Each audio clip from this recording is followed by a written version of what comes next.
பிரேமலதா வெச்ச ஆப்பு, தலையில் கை வைத்த முதல்வர். திமுகவை க்ளோஸ் செய்த பிரேமலதா. தேமுதிக தலைவராக இருந்த விஜயகாந்த் தன்னுடைய வாழ்நாள் இறுதிக்கட்டம் வரை திமுகவுக்கு எதிரான நிலைப்பாட்டில் உறுதியாக இருந்தார்.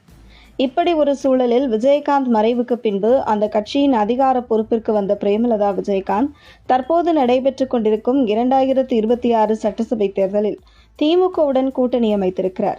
இது மக்கள் மத்தியில் கடும் விமர்சனத்திற்கு உள்ளானது.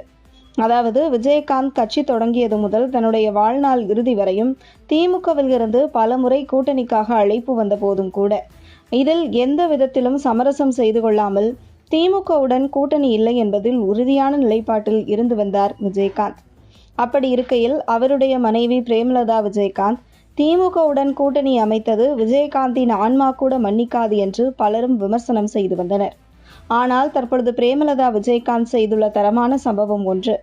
அதாவது, ஒரு கட்சியை வீழ்த்துவதற்காக எதிர்த்து நின்று அவர்களுக்கு எதிராக போராடுவது ஒன்று, மற்றொன்று அவர்கள் கூடவே கூட்டணி வைத்துக்கொண்டு அவர்களை காலி செய்வது. அதில் இரண்டாவது விதமாக திமுகவை விஜயகாந்த் போன்று எதிர்த்து அரசியல் செய்து காலி செய்வதை விட்டுவிட்டு திமுகவுடன் கூட்டணி அமைத்து அவர்களை இந்த தேர்தலில் தோல்வியடைவதற்கான வேலைகளை செய்வதைத்தான் பிரேமலதா தற்பொழுது செய்து வருகிறார் என்கிறார்கள் அரசியல் பார்வையாளர்கள். குறிப்பாக சமீபத்தில் முதல்வர் மு.க.ஸ்டாலின் பங்கேற்ற ஒரு நிகழ்வில் மு.க.ஸ்டாலினை மேடையில் அமர வைத்துக் கொண்டு பிரேமலதா விஜயகாந்த் பேசிய பேச்சுக்கள் தான் மிகப்பெரிய சர்ச்சையை உருவாக்கியிருக்கிறது.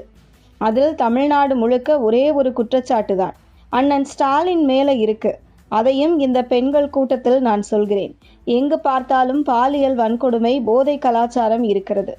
இதை தவிர வேறு என்ன சொல்ல முடியும்? வேறு எதுவும் இந்த ஆட்சிக்கு எதிராக சொல்ல முடியாது என பிரேமலதா விஜயகாந்த் பேசிய பேச்சு தமிழக அரசியலில் மிகப்பெரிய சர்ச்சைக்குரிய விவாதத்தை கிளப்பியிருக்கிறது.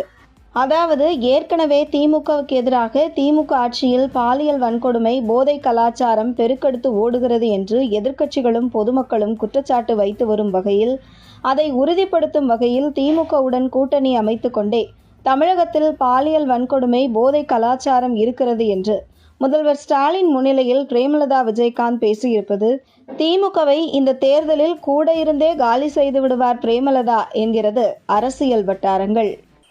அண்ணா, ஒரு டீ போடுங்க. தம்பி சொல்லுங்கய்யா.